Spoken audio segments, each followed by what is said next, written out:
to introduce yet another Irwin in the Prescott Valley area. This is Robert Irwin, or Bob Irwin. Bob Irwin, yeah. And Bob just came out, relocating Prescott Valley, and he's operating a drone business. Tell us a little bit about it. Okay, yeah, it's High Desert Drone Services, and what we do is we do video and photography of real estate, pre-sales kind of stuff, and also inspections like roof inspections, solar inspections. We also can do manufacturing development, construction development, and vehicle equipment inventory and monitoring. Wow, that's pretty extensive.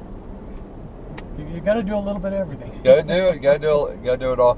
Now, so what kind of quality of photos can someone expect with a drone? Anything up to it really varies, but it can be up to 4K video, and fairly high resolution photography. It can be the 2000 by 4000, or we can even go higher. It depends on how big you want the picture to be. Correct. And how detailed that you want it. Oh, now tell me a little bit. What about special events, like maybe a party or? Haven't really considered doing any of that kind of stuff yet. I did kind of think about maybe doing weddings, but anytime you fly a drone and you have to be careful, flying over people is a big concern. Oh wow! Good So point. yeah, it's really not legal to fly over people. So you have to be real careful doing parties, where there's a lot of people involved. So now you have a professional drone operator's license. Yes, I do. Yeah, I have my FAA Part 107 certificate. Right. Yep. So really, somebody shouldn't be hiring an amateur that's not licensed. They probably might not know all the rules. No, anytime you do any kind of drone work that would involve where it's monetized, where you make money at it, then you have to have the Part 107 license. Now, the reason I'm driving over here in Jasper subdivision, this is a brand new subdivision.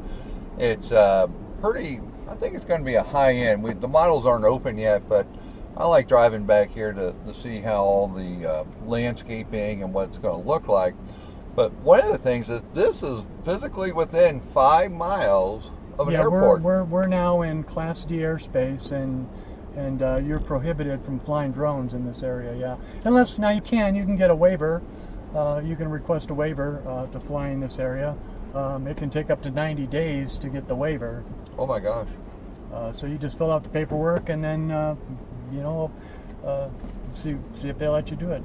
So that's why we're driving through Jasper, because it's illegal to fly a drone here without permission from the FAA. That's correct, yes. Excellent. Now, that doesn't mean that people won't do it. It just means that it's not legal. And it's not something, and I wouldn't do it. Right. This is a nice area. I like this. Yeah, these are, one of the things they talked about in the Jasper subdivision, high energy efficient, solar and all that. So the last thing we probably want to learn a little bit is cost. Where do you see your cost being? Well, it's going to be. I haven't kind of said there's going to be a standard cost for coming out and doing the job. It'll probably be in the 150, 175 range, and then depending upon what kind of pictures you want, the number of pictures, whether you want video, and then the quality, how much post-production work has to go into the production. Well, because you have to edit all that. Absolutely, yeah. So depending upon that, it could go up to a big job might be $300. Okay. Well, Bob, how do they get a hold of you? Well, they can send me an email at birwin@highdesertdroneservices.com, or they can call me at 760-224-9338. Excellent. Hey, Bob, thanks for being on the show. Hey, I enjoy it. Thank you for inviting me, Steve. It's been a real pleasure.